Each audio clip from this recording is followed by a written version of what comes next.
Hello again, whiskey friends. Thanks for joining me today, everybody.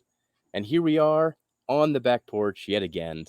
The summer was a bit blazing. It was hard to get out here, but now that I had the chance, it's a perfect time to sit here and enjoy the Remus Repeal number 7. So I'm going to go over this brand. I'm a bit torn on where to go with this one, but I will explain my thought process as we go through this review, and by the end, recommend whether you should pick this one up or not. So thank you for joining me today, whiskey friends. Let's kick off the show.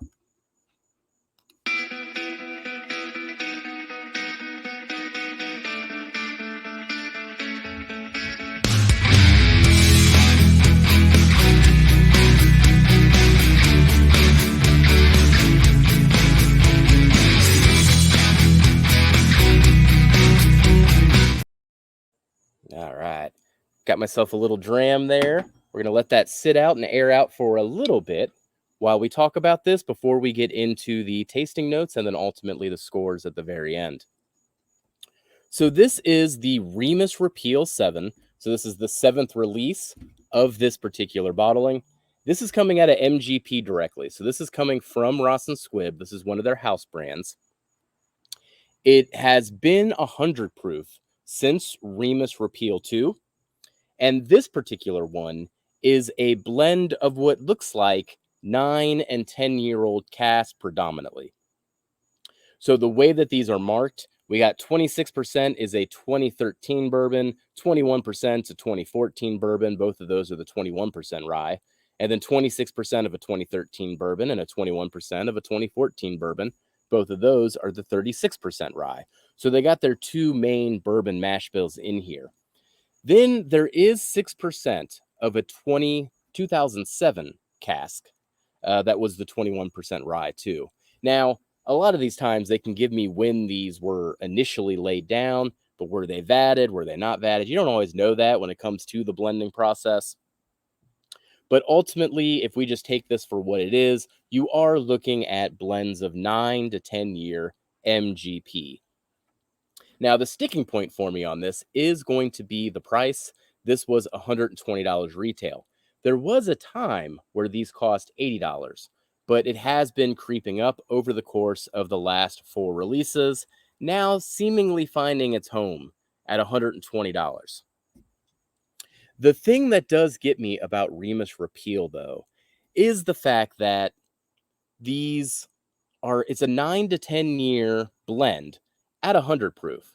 But when it comes to the MGP single barrels, I have been getting my hands routinely on 9-year and heck, even 10-year MGP that cost a little bit less than that, Let's take a Copper and Craft as an example. We've done reviews of Copper and Craft on the channel a few times. We've gotten our hands on some good single barrels there. I've also gotten my hands on some 9-year single barrels from Barrel Bourbon. Those were great too. Backbone as well. So when it comes to the value, this costs 120 for this blend. Yeah, it's got that 6% of the older cask in there. But for this blend is 120 when I can get a cask strength single barrel for 80 to 90. That loses its value proposition for me. So it really puts the onus on this to be a killer blend and to really bring something special, even though it's even reduced down to 100 proof. Now, why it is watered down to 100 proof, though, also keep in mind that a lot of these casks, particularly what I've seen out of the 21% rise, even at cask strength, come in between 107 and 109. So they might not have had to water it down too much to get to this 100 proof, but that's only speculation on my part. Well, let's get into the tasting notes on this one. Cheers, everybody. We're going to go into the nose, and then we'll go down to the palate. I love drinking some MGP on the porch.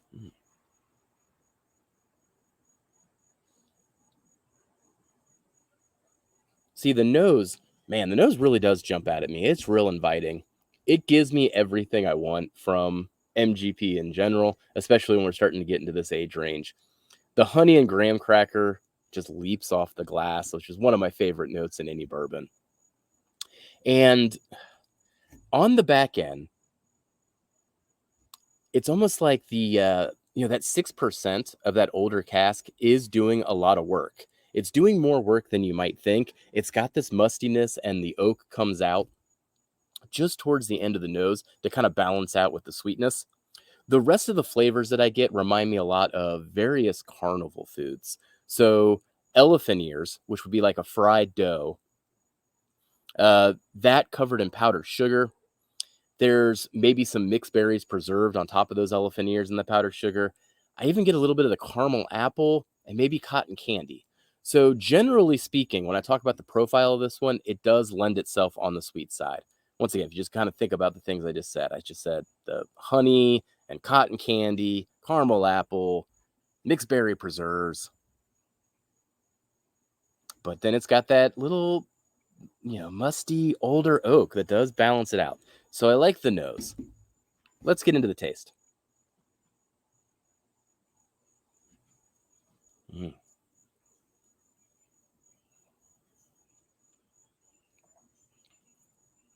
man, I will say, despite being proofed down to 100, once again, I don't know what the casks were starting, so how much water was actually added to this. This thing is really, really oily, and it's got a very, very nice mouthfeel. So it doesn't come across as thin at any part of the experience, even though it is proofed down to 100. Flavor-wise, too, the initial flavors are fantastic. There is one flavor in particular that I'll tell you what, I'm not getting it from MGP as often anymore, but it comes across as this bright cherry, almost a medicinal cherry, but this bright cherry flavor. Mm, mm. And then initially, again, other flavors are there. This is actually one of my favorite parts of the experience, is almost the initial flavors it gives. Honey, brown sugar, graham cracker, slight hint of pepper. So lots going on there. A lot going on, more so than typical bourbons really give you on that initial approach. Let's get into mid palate.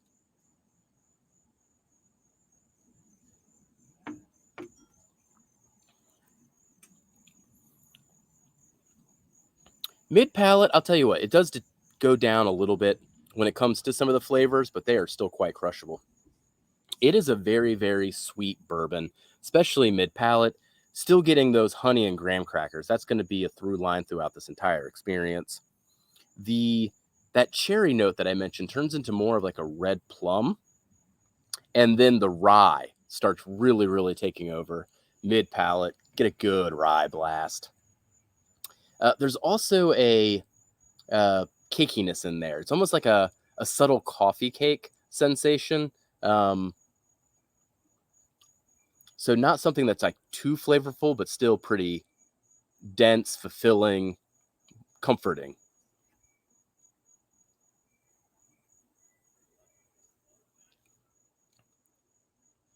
Ooh, just got another big blast of that rye. I think that's all I got on mid palate. Let's get into the finish.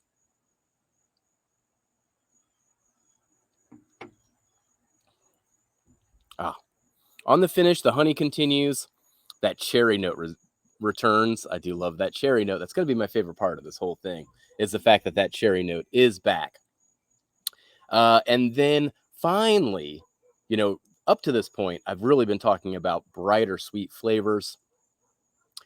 Once you get into the finish, that oak does emerge. So whatever's lending itself from that 16-year cask, but also the 10-year. I mean, the 10 years no slouch. The coffee cake notes continue, and then the rye spice is what really hangs, especially when I'm at this point of the finish. This is all I'm getting right now, is that rye spice. Um, in the end, too, if I just gum around with it, it actually leaves an aftertaste of a caramel apple. So it goes once again to the more carnival foods, fall flavors type of a thing.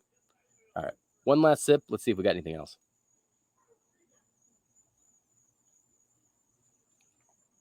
Oh, man. No, I think that mostly defines it. But no, let's see if that'll show up. I mean, I told you how oily it was, despite it being 100 proof. So once again, that's backing up the good mouth feel and giving it that pretty decent finish, honestly. Well, let's get into the official scores here. So I'm going to pull this up. There we go. So here on the site, we do got a 3-tier scoring system. A lot of metrics behind the scenes that get into these scores, but ultimately be summarized into a flavor score, an experience score, and a value score. Flavor score is where this thing really earned its points. I mean, I could just crush this. This could be just a have a weekend over with friends and just crush this bottle mercilessly because it is just inviting. It's got the sweet flavors. It's got some interesting aspects about it. It keeps your attention. It's delicious. It makes you smile. But then, technically speaking, I mean, yeah, at least the mouthfeel is there. The complexity is just okay. And length of the finish was okay. The complexity of the nose is okay. So, it just kind of hovered around a bunch of 8s in the scoring system. Thus, it came out to a 78 in the end with that experience score. And then value. Of course, it's going to lose some points on the value. $120. Man, I gave it a 7 out of 10 at $120. If it went back down to the $80 this used to cost back when Remus 3, maybe even Remus 4 was hitting the market, yeah, that it would go up a little bit. Even $100 is a little more palatable. 120 though, man, they're pushing this one. They are. It is good. It's delicious, but they're pushing it at 120 relative to other things that are on the market. So that netted it out at a 79. Recommend, I gave it a 7 out of 10. I mean, I would probably recommend that you prioritize a 9-year single barrel over the Remus Repeal if you have the option in the area. Now, if you don't have the option, it's a moot point, and maybe the $120 is then a good value for you because there is no alternatives that I'm talking about. But just kind of keep that in mind. I would probably recommend a 9-year versus a 9-year single barrel that I've been seeing more regularly versus this. This is just more crushable than something, special to share or to preserve or, act like it's a special release. So do I plan to buy another? Man, I've been in on Remus from the start. I have owned every single one of these, but I haven't backed up really any of these. I think I still have a 4 left somewhere, maybe a 5. I've got like 1 or 2 of them backed up, I suppose. But for the most part, I mean, especially when these were $80, I used to act like these were my daily drinkers. I was perfectly fine with just crushing these things all the time just a few years ago. So that breaks down my take on the Remus Repeal 7. Better than the Remus Repeal 6. Tell you what, that's where I didn't make that comment yet, but at least this one makes me smile, whereas the Remus Repeal 6 really lost me. No, this one's good. And what I'm going to do is I'm going to go back to this, put my money where my mouth is. I'm going to do a blind of the Remus 5, 6, and 7. I'm going to throw 2 of the 9-year single barrels that I talked about in that mix as well for a pretty epic showdown. And let's see if any of the Remuses can beat those single barrels. Hey, if some of them do, maybe I've been wrong about this whole price point thing. But if all the Remuses lose, man, that says something else.